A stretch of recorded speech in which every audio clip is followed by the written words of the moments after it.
they managed to distribute that then. Well, I agree with you. And in terms of my tenure in the executive strata of Scientology, I always was very upset that we never did any community service. To me, when you do community service, you don't get it, you don't do it to get press. You don't do it to wear a yellow t-shirt so everyone knows you're doing it. And that's what they do.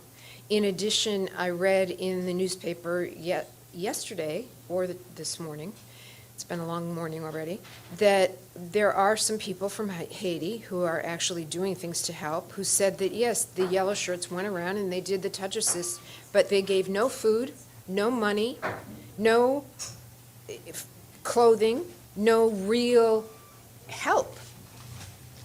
But they were there with their yellow shirts doing their touch assists.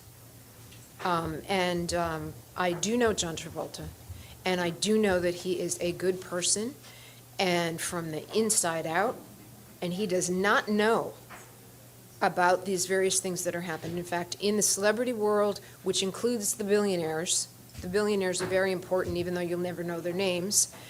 When the St. Petersburg Times article was coming out, they were told specifically, don't read any newspapers, don't watch any TV, don't go on the internet for the next 5 days. We'll tell you when you can. And they obediently do that. And they're handled outside of the orgs. They're not handled within these ideal orgs that are being built, because these ideal orgs are empty. And they don't want the celebrities to know that their donations have gone for naught. So they make it sound like they're special. They don't want them to go in there, when that's not why they don't want them to go in there. I have a question for Jeff. As you mentioned, Scientologists are stepping forward now, as you mentioned, by the aid or given the courage by the work anonymous. In your opinion, are you working in collaboration with anonymous to make this easier for others to step forward and further your cause? And if so, what's being done so that members who are afraid to speak out have the courage to do so?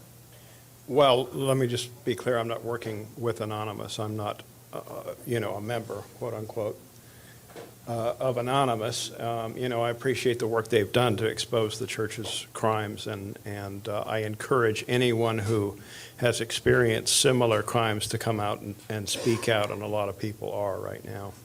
Do you feel that they've ever gone too far with some of their efforts? I really don't want to comment on Anonymous. I'm not an expert on it, and I don't know that much about it. One last question. Are you doing anything personally to make this more accessible for others to speak forward? Just from hearing everyone's story, it seems like very compelling as far as what you experienced and the others. What's being done so that there is assistance or aid or support given to these individuals who don't have income that's taken out, so that there is a support network so that their voices can be heard? I don't know exactly how to address that. There are a lot of people who are former Sea Org and former staff, and we are in touch with each other, and if somebody needs a hand, they do get a hand, basically. It's a very informal kind of thing. Thank you. Okay, good. With the celebrity disaffection and the work of Anonymous, is there any indication of how this is affecting the rank and file Scientologists? They're pretty cloistered. You're seeing more and more people leaving Scientology.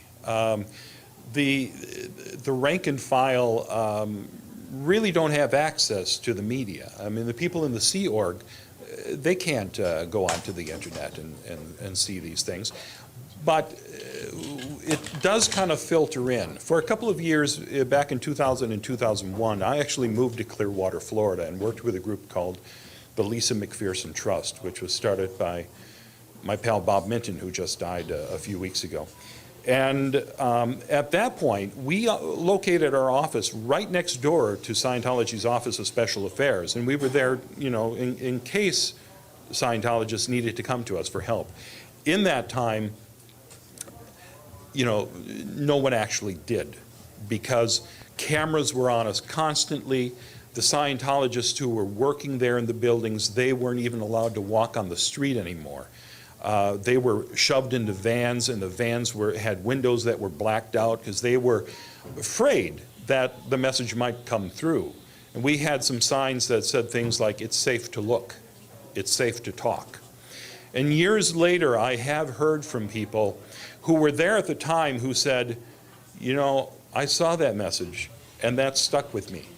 And all those, you know, all that time I was thinking, you know, why is it that we aren't allowed to see that? And they can talk freely to anyone. So, I even heard from people who said that, yeah, I remember being shoved into the building and we weren't allowed to go out because one person was walking down the street with a sign. And it did make me think, well, how come these are the most powerful people on the planet here inside Scientology and they're afraid of one person with a sign? So those messages do kind of seep through. But for the most part, they're not going to be seeing the videos that are going up on this now, or the news reports. Real quick, I just wanted to add something real quick. Who asked about the Haiti release? Oh. I did. Okay, I just wanted to go over something real quick, because what I was involved with in the Sea organization was sales. Specifically for Bridge Publications Incorporated, I was the Sea Org sales manager, and what you have to know is when there is a tragedy, when there is a crisis, this gives a very excellent reason to ask its members for money. Right? So any relief effort going from the church to Haiti or 9/11 or Columbine, which is, I left before 9/11, but yeah, Columbine, Katrina, all of these issues. When these tragedies happen, the salesmen get on the phone, they have a parishioners list this thick, number, over and over and over again, and they raise as much money as possible, and yeah, and then they send in the photo opportunity, which is the folks in the yellow shirts to go and show how the pamphlets are being distributed. You know? That's fraud. That is fraud. I am guilty of fraud as a sales manager for Bridge Publications Incorporated. And will anybody do anything about it? No. I am willing, just so you know, I haven't been sued yet.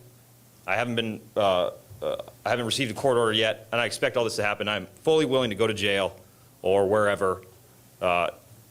This is like not even an option. I mean, it's not even a choice I have to make. I don't care about the threats. All I want is that I don't want there to be any more kids suffer the way my family suffered. I don't want there to be any more Uncle Bobs. That's it. Thanks,